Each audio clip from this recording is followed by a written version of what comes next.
बच्चों, अभी मैंने पार्ट 1 आपको इसके सलाह समझाए हैं और अब हम इस पार्ट के शब्दार्थ करेंगे। शब्दार्थ में है पृथ्वीयाम। पृथ्वीयाम का अर्थ होता है धरती पर, और जो अब ये साइड में इंग्लिश में लिखे हुए हैं ये आपको नोटबुक में नहीं करना है, ठीक है। और फिर है सुभाषितम। सुभाषितम का अर्थ होता है सुंदर वचन, वचन या विचार। मूढ़ई होता है, मूढ़ई मूर्खों के द्वारा, मूर्ख लोग। पाषाण खंडेसु, पाषाण होता है पत्थर, खंडेसु मतलब टुकड़े, पत्थर के टुकड़ों में। रतन संज्ञा, रतन संज्ञा का अर्थ है रतन का नाम, रत्नों का नाम। विधीयते, विधीयते समझा जाता है, विधीयते समझा जाता है। धार्यते, धार्यते का अर्थ है धारण किया जाता है। तपते, तपते का अर्थ है जलता है। वाति, वाति बहता है या बहती है। अगर दो अर्थ दिए गए हैं तो इसमें से कोई आप एक लिखना है। इसमें आप बहता लिख सकते हो या बहती है, एक लिखना आपको। वायुश्च, वायुश्च पवन भी।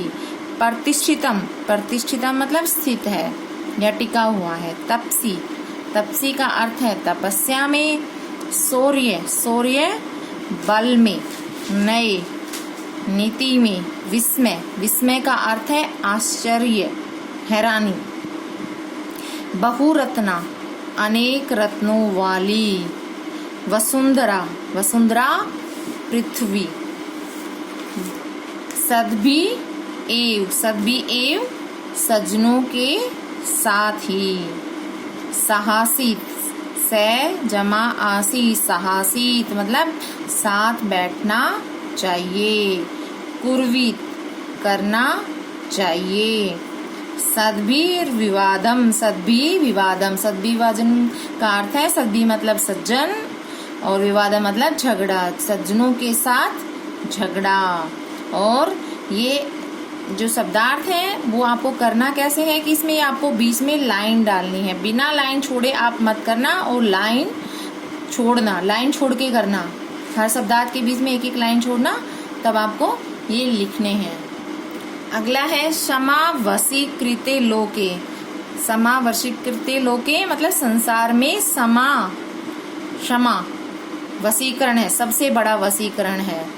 ना सद्भी, ना सद्भी का अर्थ है असज्जन लोगों के साथ नहीं। धन धान्य प्रयोगेषु, धन धान्य के प्रयोग में। संग्रहेषु, संग्रहेषु मतलब संग्रह करने में या बांटने में। त्यक्त लज, त्यक्त मतलब त्यक्त होता है छोड़ना, लज मतलब लज्जा, तो संकोच को छोड़ने वाला, लज्जा को छोड़ने वाला। शांति खड़ग, शांति खड़ग होता है तलवार, शांति की तलवार। तो ये हो गए शब्दार्थ। अब हम अभ्यास करेंगे। देखो अभ्यास में प्रश्न 2 है, तो ये है, इनको आपको जो श्लोक दिए हैं उनको मैच करना है। आप अपनी बुक में से पीछे से देख के भी कर सकते हो, जैसे धन धान्य प्रयोगेषु, और तो इसमें क्या आएगा, धन धान्य प्रयोगेषु विद्याया संग्रहेषु च। तो इसमें आपका यहाँ पे फर्स्ट पार्ट आ जाएगा। विस्मयो न ही कर्तव्य। फिर है बहुरत्ना वसुंधरा, ये मैंने अभी श्लोक पढ़े हैं। सत्येन धार्यते पृथ्वी, सत्येन तपते रवि। फिर है सद्भिर विवादम मैत्रीम च ना सद्भि किंचिद आचरेत। हमें सज्जन लोगों के साथ ही झगड़ा और मित्रता करनी चाहिए, असज्जन लोगों के साथ हमें कुछ भी नहीं करना चाहिए। आहारे व्यहारे च तैक लज सुखी भवेत। आहार भोजन करते समय और व्यवहार में हमें कभी भी लज्जा नहीं करनी चाहिए, लज्जा को छोड़ने वाला व्यक्ति सुखी रहता है। तो ये हो गए, श्लोकों को मैच कर दिया, मिला दिया। फिर है प्रश्न 2। एक पदेन उत्तरत, एक पद में उत्तर लिखें। पृथ्वीयाम कति रत्नानि, पृथ्वी पर कितने रतन हैं। आपको जो ये प्रश्न लिखोगे इसके नीचे आपको आंसर लिखने हैं। उत्तर आप नीचे लिखोगे, ना कि साइड में। साइड में आंसर नहीं लिखना है, नीचे पृथ्वीयाम कति रत्नानि, उत्तर लिख के पृथ्वीयाम त्रीणि रत्नानि। आप एक वन वर्ड में आंसर दे सकते हो। तो हमारी पृथ्वी पर कितने रत्न है? 3। आंसर में क्या आ जाएगा? त्रीणि रत्नानि। मूढ़ै कुत्र रतन संख्या विद्यते।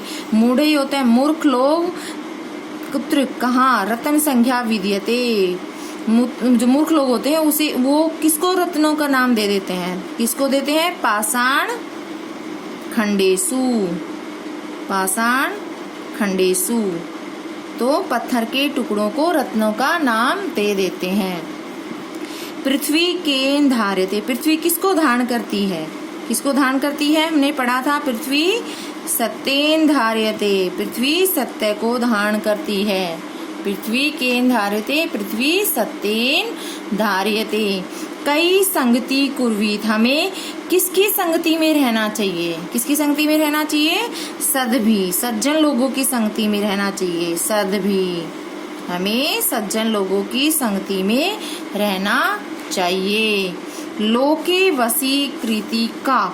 लोके, लोके मतलब संसार में। संसार में सबसे बड़ा वशीकरण क्या है? सबसे बड़ा हथियार क्या है?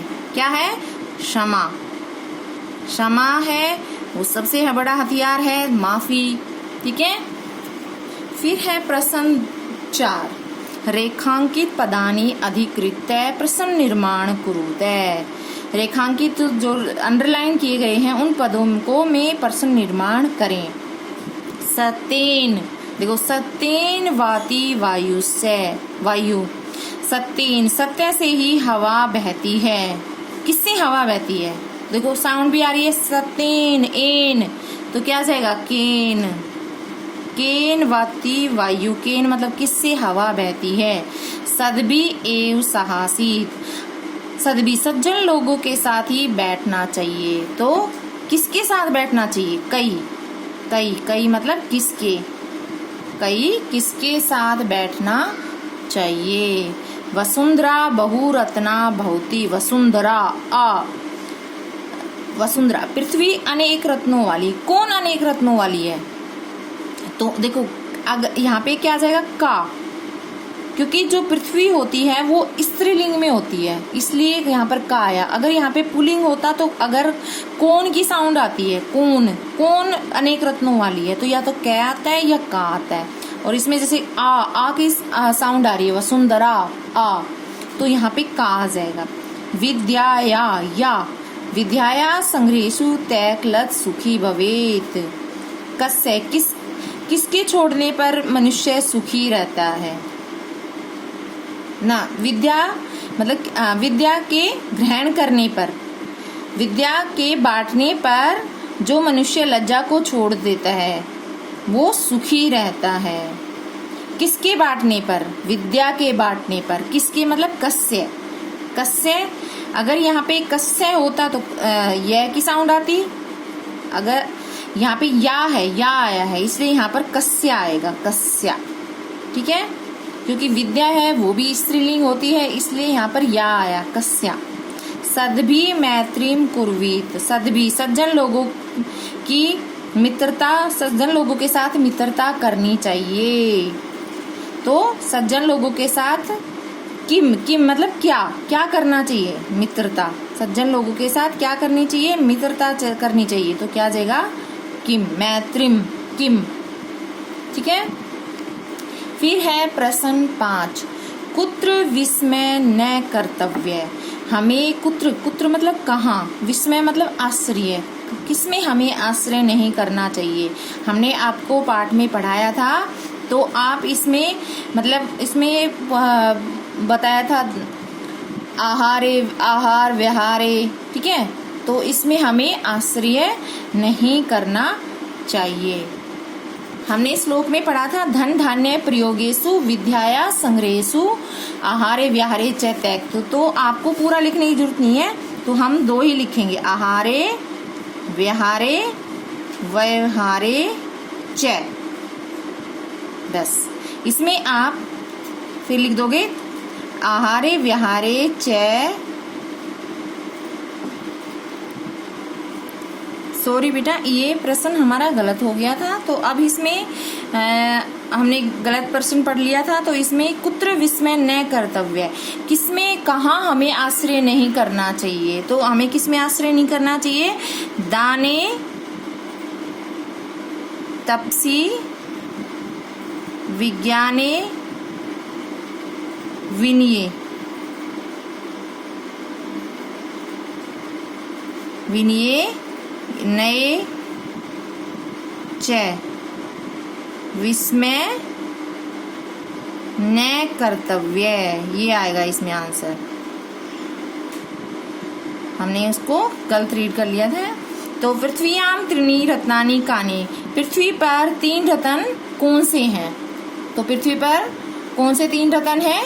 जलम, 3 रत्न है जलम, अनम, अनम और सुभाषितम, सुभाषितम च, सुभाषितम च त्रीणि रत्नानि सन्ति, ऐसे आपको लिखना है। ठीक है, ये क का है आंसर, ये ख का आंसर है।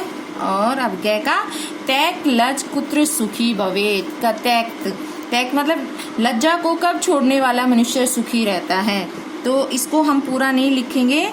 आहारे व्यवहारे च तैक लज सुखी भवेत, आहारे व्यवहारे च तैक लज, ऐसे पूरा लिख देंगे। तैक लज सुखी भवेत, लज सुखी भवेत। तो ये हो गया इसका आंसर। ठीक है, तो ये आपको पूरा लिखना है आपको ये नोटबुक में। इतना आपको समझ में आ गया होगा। ठीक है, तो ये दाने तपसी विज्ञाने विनये नये च विस्मय न कर्तव्य, पृथ्व्याम त्रीणि रत्नानि कानि, जलम, अनम और सुभाषितम च त्रीणि रत्नानि सन्ति। ठीक है, फिर ये लिखना है तैक लज कुत्र सुखी भवेत, आहारे व्यवहारे च तैक लज सुखी भवेत, ऐसे ये आपको लिखना है।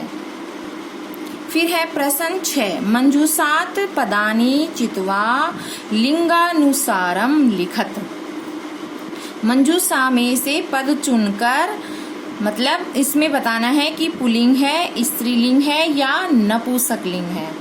तो यहाँ पे रत्नानी है, रत्नानी किस में आएगा?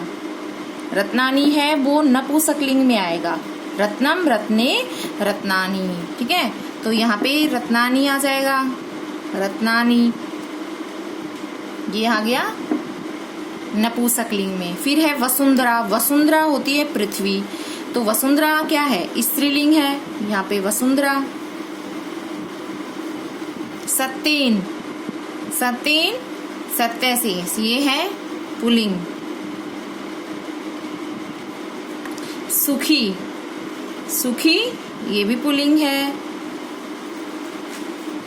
अनम, अनम अनाज, तो ये है नपुंसकलिंग। वहनी, वहनी है, ये है वहनी किस में आएगा? स्त्रीलिंग में, वहनी। रवि, रवि, रवि आ जाएगा पुल्लिंग में, रवि पुल्लिंग में है, सूर्य। फिर पृथ्वी, ये भी स्त्रीलिंग में। और संगतिम, संगतिम है, ये है नपुंसकलिंग में। ठीक है, तो ये आपको ऐसे आपको करना है। फिर है प्रश्न 7, अधोलिखित पदेषु धातुः के सन्ति। तो इसमें ये कह रहा है कि इसमें जो नीचे लिखी गई है, पद लिखे गए हैं, इसमें आपको धातु बतानी है। जैसे एक करोती है, करोती में कौन सी धातु है? करोती में है क्री धातु, क्री, क्री से चलती है। क्री में जैसे करोती, कुरुतै, कुर्वन्ति, करोसी, कुरुतै, कुरुतै, तो इसमें क्री धातु है। पश्य, पश्य का अर्थ होता है देखना, तो पश्य किससे चलती है? दृश्य से, दृश्य, दृश्य से चलती है धातु। ठीक है। दृश धातु होती है और वो पश्य से चलती है, जैसे पश्यति, पश्यत, पश्यन्ति, लेकिन दृश का अर्थ होता है देखना, देखना। फिर है भवेत, भवेत भू धातु होती है इसमें, ये आपको याद रखना है। भवेत में भू धातु होती है। आप जब पीछे ग्रामर की बुक में देखोगे तो आपको ये सब मिल जाएंगे, ठीक है। फिर है तिष्ठति, तिष्ठति में स्था धातु होती है, स्था, तिष्ठति में स्था धातु होती है। तो ये हमारे जो प्रश्न उत्तर है, ये हमने इसका अभ्यास है वो पूरा कर लिया है। आपको नोटबुक में कौन कौन से प्रश्न करने हैं अब ये सुनो।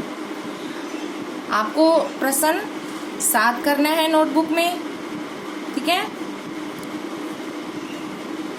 प्रश्न 6 करना है, इसमें प्रश्न 5, 4 और 3 ये आपको लिखना है फेयर नोटबुक में। जो प्रश्न 2 है ये आपको फेयर नोटबुक में नहीं लिखना है, ये केवल आपको बुक में ही करना है। तो ये हमारा पार्ट पूरा हो गया। तो इस पार्ट के पहले आप क्या लिखोगे, शब्दार्थ लिखोगे, फिर अभ्यास करोगे और फिर सरलार्थ करोगे, ठीक है। और सुंदर सुंदर राइटिंग में अगर आप इसमें लाइन छोड़ के करो तो अच्छा रहेगा, क्योंकि लाइन छोड़ के करोगे तो राइटिंग सुंदर दिखेगी। क्योंकि कई बच्चों की राइटिंग सुंदर नहीं होती है, तो उसमें लाइन छोड़ के करेंगे तो अच्छा है, ठीक है। आपको ये सारा चैप्टर समझ में आ गया होगा। अगर नहीं आता है तो आप मुझे बता सकते हो, व्हाट्सएप पे मैसेज कर देना कि हमें मैम ये वाला श्लोक समझ में नहीं आया है, ठीक है।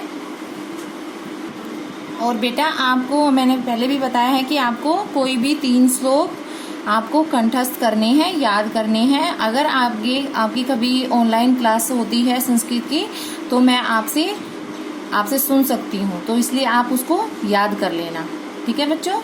धन्यवाद।